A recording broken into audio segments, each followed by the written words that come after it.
진료는 어찌 보면 불안과의 싸움이다. 나를 만나러 진료실을 찾는 환자의 불안을 덜어주는 것. 그것이 나의 일이다.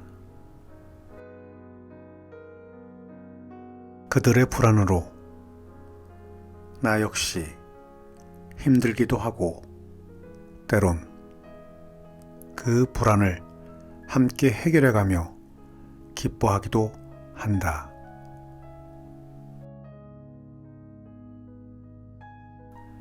정창경의 불안의 해결책 중에서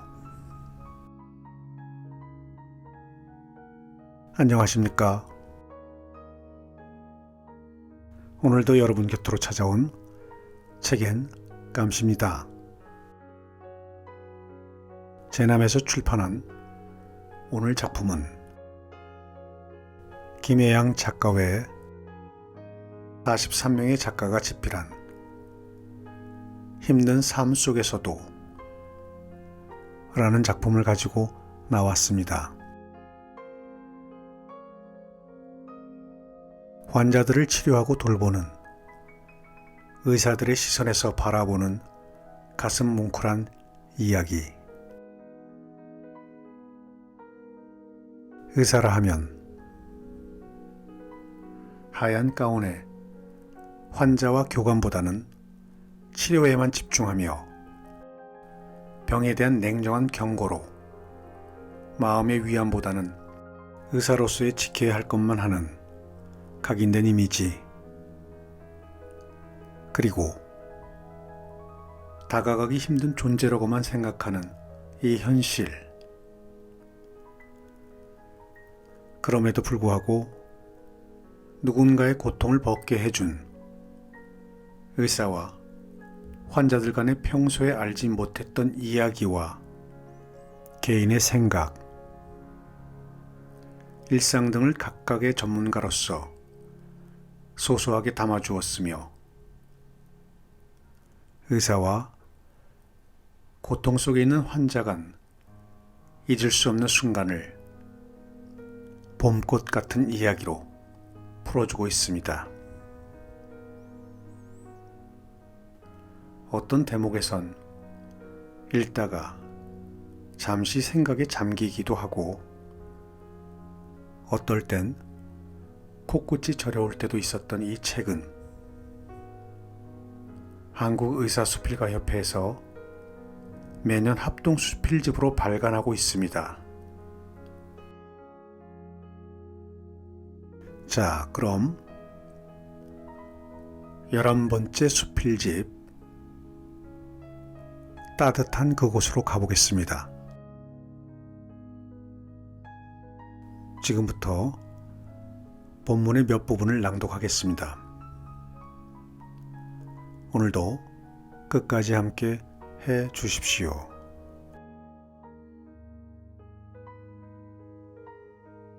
마법의 된장 비빔밥.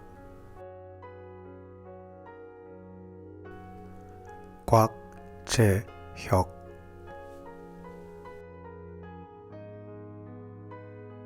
어머니는 내게 아무것도 묻지 않으셨다. 갑작스런 아들의 등장에 당황하신 기색이 역력한데도 어머니는 짐짓 태어난 척 하셨다. 그만두려고요. 단호한 결의를 실어서 전한 내 한마디에도 어머니는 별다른 대꾸를 하지 않으셨다. 그런데 잠깐의 침묵 끝에 어머니가 내뱉은 한마디는 뜻밖이었다. 뭐 먹고 싶은 거 없니?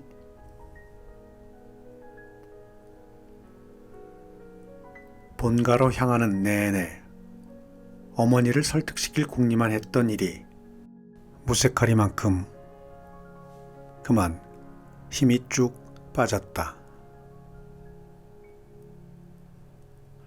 몇 번이나 시뮬레이션을 했던 설득 시나리오는 온데간데 없이 내 입 밖으로 염치 없이 튀어나온 대답은 이랬다. 엄마, 된장 비빔밥이요.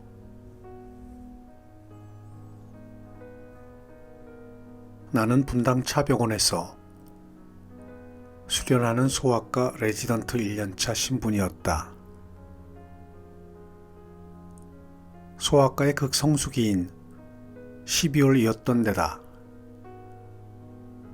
중환이 가장 많은 소화신경 파트를 돌며 육체적, 정신적 에너지가 바닥나버린 나는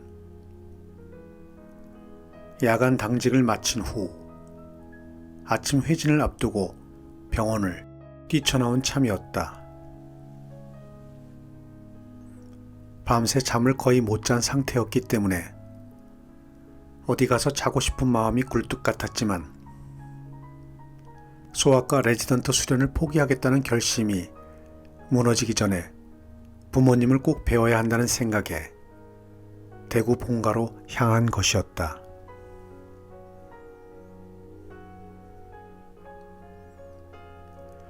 졸음을 달래가며 분당에서 대구까지 가는 3시간 반 동안 레지던트를 그만둔 후의 구체적 계획과 부모님을 설득할 묘안까지 완벽하게 짜둔 나였다. 그런데 먹고 싶은 거 없냐는 어머님의 물음 한마디에 내 머릿속 계획은 백쥐화 되어버렸고 나는 어느새 갓지어 김이 모락모락 나는 흰 쌀밥과 구수한 냄새를 풍기며 보글보글 끓어오르는 두부된장 뚝배기를 마주하고 있었다.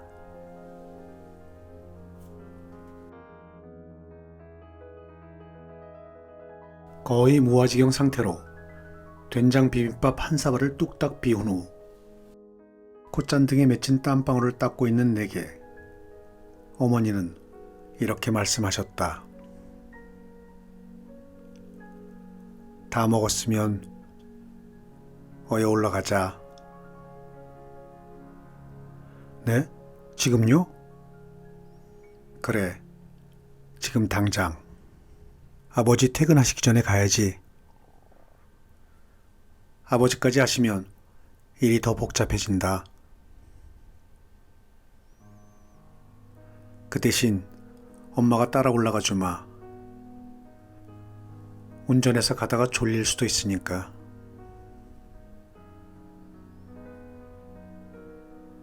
어떻게 볼 여지도 없이 어머니의 기세에 떠밀려 다시 서울로 향했다.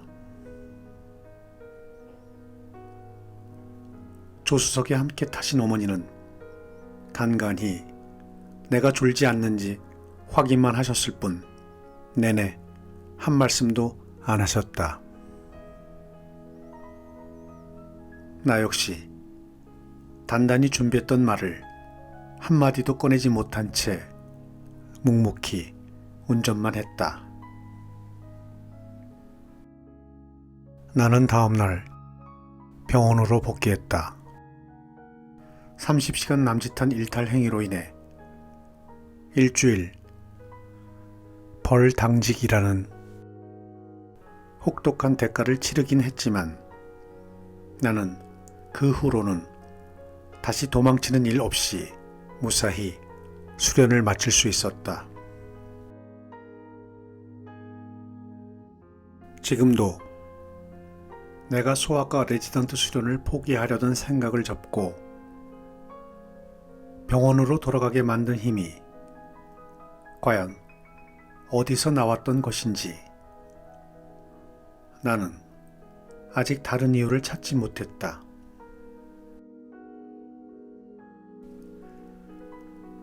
16년 전 기억을 꺼내어 아무리 곰곰이 생각해봐도 나를 치유하고 움직이게 한 힘은 어머니의 된장 비빔밥 밥상에서 나왔다고 밖에 생각할 수 없다.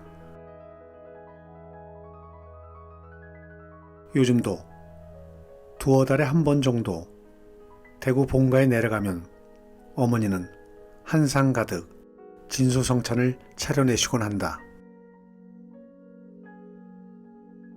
아들이 내려와야 나까지 덩달아 이런 밥상 한번 받아보는구나. 아버지의 그런 볼멘 소리를 들으면서도 어머니는 한껏 솜씨를 발휘해 정성 가득한 밥상을 상다리 부러질 듯 차려주신다. 한 치 앞도 모르는 세상을 살다 보면 언제 다시 16년 전과 같은 위기의 순간이 찾아올지도 모르는 일 아닌가. 그럴 땐 언제라도 어머니를 찾아가 그 신비로운 마법의 된장 비빔밥 밥상을 받아야 상처를 치유받고 다시 시작할 용기를 얻을 수 있을 것 같은데. 40대 중반의 애 아빠가 되어도 여전히 불완전하고 불안정한 이 아들놈을 위해서라도 어머니는 건강하게 오래오래 사셔야만 한다. 엄마, 이 늦대고 못난 자식 오래오래 책임져 주세요.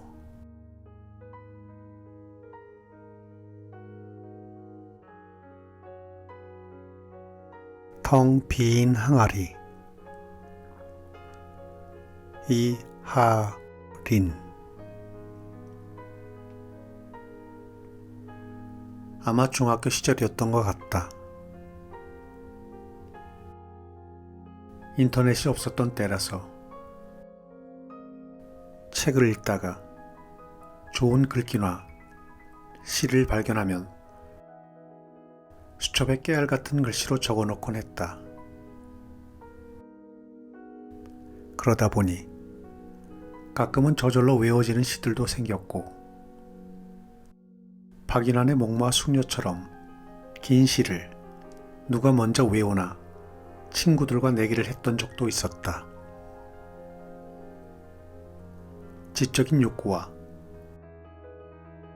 정신적인 아름다움에 대한 열망이 어느 때보다 높았던 시기였기에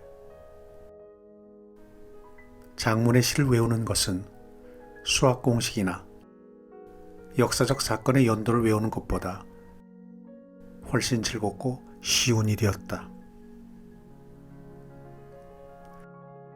질풍노도의 시기라고 그랬던가? 사춘기 시절 내 마음은 때로는 폭풍이 일다가 갑자기 이슬비가 내리고 곧 뜨거운 태양이 장렬하는 수시로 바뀌는 일기에 스스로도 주체할 수 없는 그런 상태였다. 공부는 왜 해야 하는지, 의미 있는 인생이란 무엇인지, 나는 장차 어떤 사람이 될 것인지, 또한 진정한 사랑이란 어떤 것인지 복잡한 고민을 수시로 했던 것 같다. 물론 나는 대체로 친구들과 길거리에서 떡볶이를 사 먹고 아무것도 아닌 일에 울고 웃으며 유명한 가수의 춤을 따라 추기도 하는 평범한 사춘기의 소녀였다. 하지만 가끔 혼자 있을 때에는 쉴 새 없이 떠오르는 질문들 앞에서 제법 심각해지기도 했다. 묵직하지만 모호한 인생의 많은 질문을 안고 어디에서 답을 구해야 할지 갈팡질팡하고 답답해하고 있을 그때에 시인은 나 대신 절규하고 있었다. 항아리 그림을 좋아하게 된 것도 어쩌면 그때부터였는지도 모르겠다. 그리고 내 마음의 모습도 아마 항아리 같은 모양이 아닐까 하는 상상을 하게 되었다. 거대한 세상 앞에서 스스로가 힘없고 초라하게 느껴지던 그때, 지금은 깨지기 쉬운 작은 유리 항아리일지라도 어른이 되면 보다 견고하고 크고 넉넉한 백자가 되기를 기도했었다. 그러면서도 텅 비어 바람이 불고 허전했던 그 공간에 어떤 것을, 무엇부터 어떻게 담아야 할지 몰라서 망연자실하고 있었던 것 같다.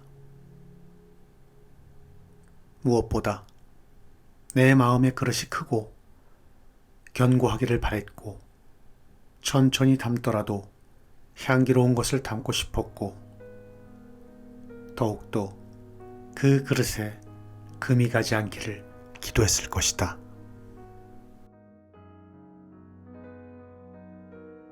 어느덧 나의 아이들이 그 시절의 소녀보다 더 커버린 지금, 나는 아이들에게 가슴이 허전하고 힘들 때 생각나는 시 한 구절이라도 마련해준 엄마였는지 문득 부끄러운 생각이 들었다.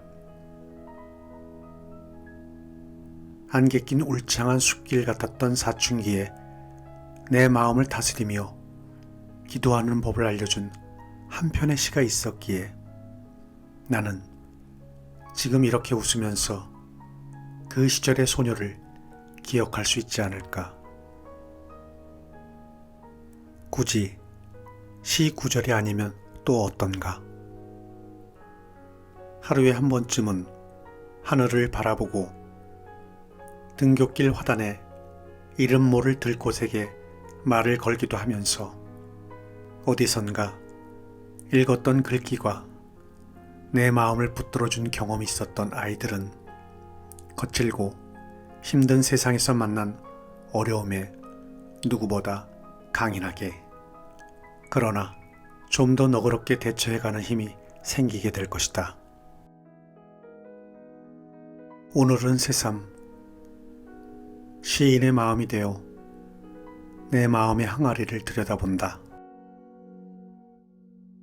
온갖 욕심과 질투와 투정으로 가득 차 있으면서 겉으로는 우아하게 포장된 냄새나는 항아리는 아닌지, 이미 많은 것들로 차 있는데 더 많은 것을 담기 위해서 욕심부리고 있지는 않은지, 좀 더 가치 있고 아름다운 것들을 담기 위해서 지금이라도 내 속을 텅 비워야 할지도 모르겠다. 설령 그 과정이 많이 아프고 쓸쓸할지라도. 오늘 낭독은 여기까지 하겠습니다. 오늘도 끝까지 함께 해주셔서 감사합니다.